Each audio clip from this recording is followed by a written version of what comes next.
ছিল, পাটকির ভিতরে দুর্বল মহিলাগুলিকে সেঙ্গা যেখান থেকে আগুনের ভিতরে দিয়ে দিচ্ছে, তার আর ফিরে পাওয়া যায় নাই। ওই করলে ওই যে কালি যে কয়লা, ওই কয়লাগুলি আমার মনে পরীক্ষা করলে বোঝা যাবে যে কতগুলি লাশের ভিতরে আছে।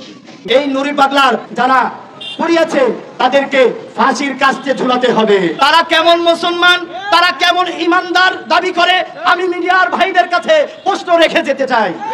আসসালামু আলাইকুম ওয়া রাহমাতুল্লাহি ওয়া বারাকাতুহু। সম্মানিত দর্শক, ভিডিওটা যে যেখান থেকে প্লে করেছেন তাদেরকে অসংখ্য অসংখ্য ধন্যবাদ। সম্মানিত দর্শক, রাজবাড়ির ঘটনা নিয়ে কিন্তু এখন বিভিন্ন আলোচনা চলতেছে। এবার সেই নুরাল পাগলার অনুসারীরা কিছু গুরুত্বপূর্ণ আলোচনা করেছে। আপনারা দেখেছেন গত শুক্রবারে নুরাল পাগলার লাশ কবর থেকে তুলে পুড়িয়ে ফেলেছে তৌহিদি জনতারা, কিন্তু এবার নুরাল পাগলার অনুসারীরা যে কথাগুলো বলেছে সেখানে নাকি আরো অনেকেরই জ্বালিয়ে দিয়েছে। এটা কতটুকু সত্য আমি কয়েকটা ভিডিও আপনাদের মাঝে তুলে ধরার চেষ্টা করছি। রিকোয়েস্ট করছি আপনারা সম্পূর্ণ কথাগুলো শুনবেন যে আসলেই এই নুরাল পাগলার অনুসারীরা যে কথাগুলা বলেছে এই কথাগুলা কি সত্য হতে পারে নাকি এটা পুরোটাই মিথ্যা। সম্মানিত দর্শক, আপনারা জানেন নুরাল পাগলার লাশ পুরানোর পর থেকেই কিন্তু ব্যাপক পরিমাণ সমালোচনা চলতেছে, কেন তার লাশটা কবর থেকে তুলে পুড়িয়ে ফেলা হয়েছে। সম্মানিত দর্শক, আমি কয়েকটা ভিডিও ফুটেজ দেখাবো, অবশ্যই রিকোয়েস্ট করছি সম্পূর্ণ ভিডিওগুলা দেখে আপনাদের মূল্যবান মন্তব্য দর্শক কমেন্ট বক্সে কমেন্ট করে জানিয়ে যাবেন। সম্মানিত দর্শক, চলেন আমরা সম্পূর্ণ কথাগুলা শুনে আসি। জুমার নামাজের এখানে জামাত হয়েছে, জামাতের পরেই ওরা আক্রমণ করছে, আক্রমণের পরে দরজা ভাঙে ঢুকছে, সাধারণ যে মহিলারা ছিল দুর্বল প্রবীণ লোক ছিল তারা কেউ বাড়িতে পারেনি। আর একটা লাশও তালাশ করে পাওয়া যায় না, দুইটা লাশ, একটা লাশ রাস্তায় মরছে, একটা পুলিশ নিয়ে পোস্টমর্টম করছে, একটা আর একটা হসপিটাল মারা গেছে। সর্বশেষ কি দাবি আপনারা এখনো থ্রেটের মধ্যে আছেন কিনা? আপনারা তো আসতে পারতেছেন না হুজুর পাকের বাড়িতে, এখন আপনারা কি চান? আপনাদের দাবিটা কথা বলুন। ওই দিনে যে ঘটনাটা ঘটলো আমরা 10টার সময় এখানে উপস্থিত হয়েছিলাম। এই দরবারের আশিখান ভক্তবৃন্দ সকালে ছিল, থাকার পরে আমরা ওখানে জুম্মার নামাজ আদায় করি। আদায় করার পরে আমাদের এখানে ভিতরের নিয়ম আছে তাবারকের জন্য, সে তাবারকের অপেক্ষায় ছিলাম। এর মাঝখানে নারে তাকবীর আল্লাহু আকবার কয়ে আইসে দারাম দারাম শব্দ করে একেবারে ইট হামার এনে ভেঙে ভিতরে ঢুকে প্রত্যেকটা আশিখান ভক্ত তাদেরকে প্রত্যেকের আহত করছে, অনেকের মেরে ফেলাইছে। যে আগুন জ্বলছিল আগুনের ভিতরে অনেকের ধাক্কা দিয়ে ফেলাই দিয়েছে, তারা 10 মিনিটে পুড়ে ছাই হয়ে গেছে। অনেকেই অসুস্থ ছিল, এরকম বয়োজ্যেষ্ঠ বৃদ্ধ ছিল, তারা কেউ বাড়িতে পারে না, এই বাউন্ডারি যে অবস্থা কেউ বাড়িতে পারে না। তারপরে সবচেয়ে বড় বিষয়টা হলো যেটা নিয়ে আমাদের এখানে কন্দল, সেটা কন্দল তো আসলে ইসলামিক দৃষ্টিতে উনি আমাদেরকে জীবন দর্শায় যে আদর্শ দিয়ে গেছে, সেই আদর্শের মধ্যে আমাদের হিংসা বিদ্বেষ বড়াই বুজুর্গ মারামারি কাটাকাটি ছিল না। উনি আমাদেরকে সকালে বলছে যে নোদ আসেল মায়নার পা নাফসাল তাকাদার পারবা, উনি বলছে যে নিজেকে নিজে চিনলে পারে তোমরা মানুষ হতে পারবা, রবকে চিনতে পারবা, আল্লাহকে পারবা।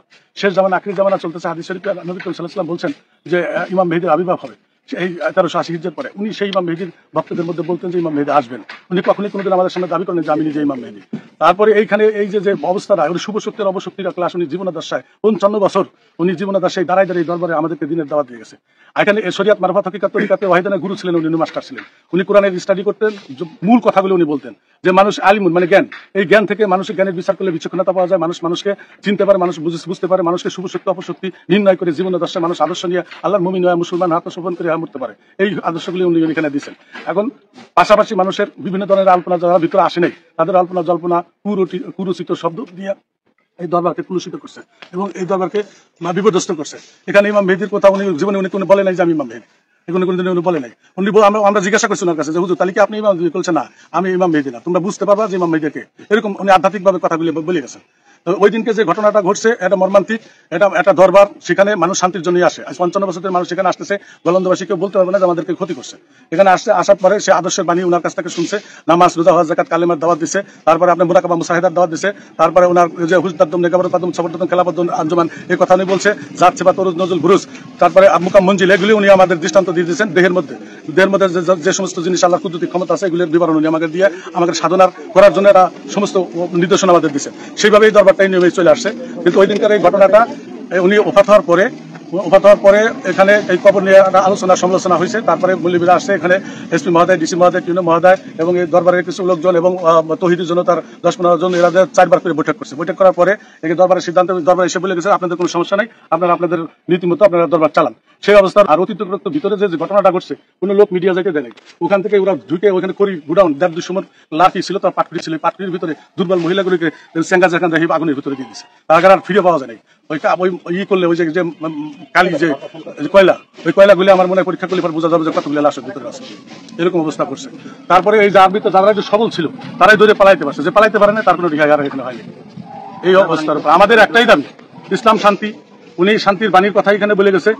ইমাম মেহেদী আসবেন এ কথা উনার উক্তি না, এটা ভবিষ্যতে হযরত মুহাম্মদ সাল্লাল্লাহু আলাইহি ওয়াসাল্লাম হাদিস শরীফে বর্ণনা করছেন, সেই দিকে উনি ভক্তদের মধ্যে সেই দিনের দাওয়াত দিয়ে গেছেন। কিন্তু উনি যে ইমাম মেহেদীর কথা উনি বই প্রকাশ করেন, লিপিবদ্ধ কোনো ডকুমেন্ট পাবেন না। তারপরে ভক্তরা বা আশপাশে কেউ যদি দালালি করে যদি বলে যে উনি ইমাম মেহেদী, উনি আল্লাহ, উনি খুদা পাক, এগুলো যদি বলে থাকে সেগুলো মানুষের ভানো হয়, এগুলো কোনো বিষয় না।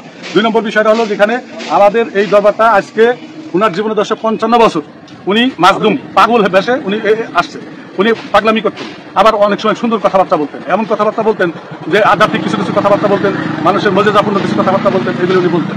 মানুষ তার কাছে আসতো, ভালোবাসা পাইতো, তাদের নেক মকসেদ পুরা হইতো। এই জন্য মানুষের এখানে কোনো তরিকের কোনো তরিক নেই। যেমন 4টে খানদান আছে, 4 তরিক সিস্টেম নকশবন্দি কাদিয়া, এই 4টে তরিকের 14 খানদান, এর কোনো তরিকের কোনো মিশাল এখানে নেই। এখানে শুধু মানারফা নাফসাল ফাঁকা রব্বাহু নোদাসেল, নিজেকে চেনো, আল্লাহকে চেনো, রবকে চিনতে পারবা, এই ওনার আদর্শ দিনের দাওয়াত ছিল, মূল অবকাঠামো।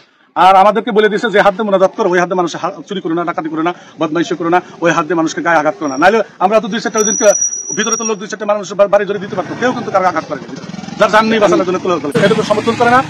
আপনার হিন্দু সনাতনকে তাদের মারার পরে তাদের ধর্মনীতি অনুসারে তাদেরকে সমাধি করা হয়, তাদেরকে পুরানো হয়। মুসলমানদের হলো কবর দেওয়া হয়, তাকে শরিয়াতে জানাজা করা হয়েছে, তাকে কবর দেওয়া হয়েছে, সেই কবর থেকে লাশ উঠে নিয়ে গেছে, এটা নিয়ে রাস্তায় ঢাকা রোডে নিয়ে পুরাইছে। এখানে এটা ইসলাম কোনোদিনই তার সমর্থন করে না, কোনোদিন সমর্থন করে না। আমাদের চাইতে অনেক বিজ্ঞ যারা স্টাডি করে, মুফতি মুহাদ্দিস যারা আছে, তারাও এটা বলতে পারবে না যে কবরে লাশ দিয়ে তারা মুসলমান হতে পারে না। আপনি মাজার ভালো লাগে না যাবেন না, আপনি মসজিদ ভালো লাগে না নামাজ পড়েন না, আপনি মন্দির ভালো লাগে না যাবেন না, কিন্তু আপনি ভাঙ্গার অধিকার আপনাকে কে দিয়েছে? এই বাংলার জমিনে মত সৃষ্টি করার অধিকার আপনাকে কে দিয়েছে? আমি ডক্টর ইউনূস সাহেবকে বলবো, সত্যিভাবে বলে দিচ্ছি, স্যার আপনি আমাদের বাংলাদেশটা ধ্বংস করেন না, আমাদের বাংলাদেশটা ধ্বংস করে দিয়েছেন। আপনি যদি এই দেশ চালাতে অক্ষম হন, আপনার কাছে অনুরোধ করছি আপনি বিদায় নিয়ে চলে যান। তার কারণ এই বাংলাদেশের ভিতরে আমি আইনউদ্দিন কথা বলছি, আমার নিরাপত্তা নয়, ঠিক কিনা বেঠিক? আমি বাংলার জমিনে চলাফেরা করি, আমার যদি নিরাপত্তা না থাকে এই বাংলার জমিন আমি কিসের নাগরিকতা পেলাম? এই বাংলাদেশ আমার কিভাবে বলবো? আপনি এই মব সৃষ্টি বন্ধ করুন। ধর্ম উপদেষ্টা আপনি প্রত্যেকটা জায়গায় বলে থাকেন, কি বলেন? যারা ওলি আল্লাহর দরবারগুলো ভেঙে ফেলবে তাদেরকে আমরা আইনি পদক্ষেপ নিব। আপনার কাছে অনুরোধ করে বলছি মিডিয়ার মাধ্যমে, একজনকেও কি গ্রেফতার করেছেন? একজনকেও কি আপনি দেখিয়েছেন ভিডিওর মাধ্যমে? আমি আজকে এখানে কথা বলছি, রেকর্ড হচ্ছে না, লুকাতে পারবো, আমার স্টেপ আমি নিতে পারবো ফিরিয়ে। আমি যদি ক্যামেরার সামনে বলে থাকি তাহলে আমার সেটা বাস্তবায়ন করা উচিত, ঠিক কিনা বেঠিক? তার মানে আপনি বুঝাইতে চান আমার মুখে একটা অন্তরে আরেকটা, তাই নাকি? এমন বাংলাদেশের সুফিবাদীরা মেনে নেবে না, মানবে না, ঠিক কিনা বেঠিক? আমরা বাংলার সুফিরা সংখ্যায় কম হতে পারি, কিন্তু ঘুমান্ত সিংহ যদি একবার জাগ্রত হয়, আল্লাহ কি কসম বুঝবেন তখন কি অবস্থা হবে। আর আপনাকে এটাও জানিয়ে দিই, আমরা সুফিরা আর আলাদা আলাদা নয়, সবাই ঐক্যবদ্ধ হয়ে মাঠে ময়দানে কাজ করছি ইনশাআল্লাহ। আপনার কাছে আমরা বলবো, এই নুরি পাগলার যারা কবরকে লাশকে উঠিয়ে যারা পুড়িয়েছে তাদেরকে ফাঁসির কাস্তে ঝুলাতে হবে। তার কারণ তাদের কারণে সারা দেশ বিদেশ এই বাংলাদেশটাকে জঙ্গিবাদ আখ্যায়িত দিচ্ছে। আমরা জঙ্গি নয়, আমরা শান্তিপূর্ণ মুসলমান, আমরা কাউকে হানানি মারামারি, আমরা কাউকে আঘাত দিয়ে কথা বলি না, এটাই সুন্নিয়ত, এটাই সুফিবাদ, ঠিক কিনা বেঠিক? আমি আর কথা বলবো না, তার কারণ লাস্ট সময়ে এসেছি। আপনারা আমার এই বক্তব্যগুলো ডক্টর ইউনূস সাহেবের কাছে প্রচার আপনারা আপনাদের মাধ্যমে আমি আহ্বান করছি, পাঠাবেন।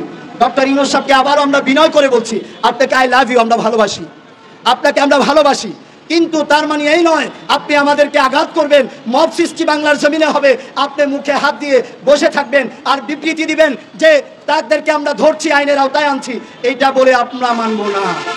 আমরা তার পক্ষে আমরা আবারও তীব্র নিন্দা এবং কি বাংলার জমিনে আমরা মাঠে নামবো ইনশাআল্লাহ।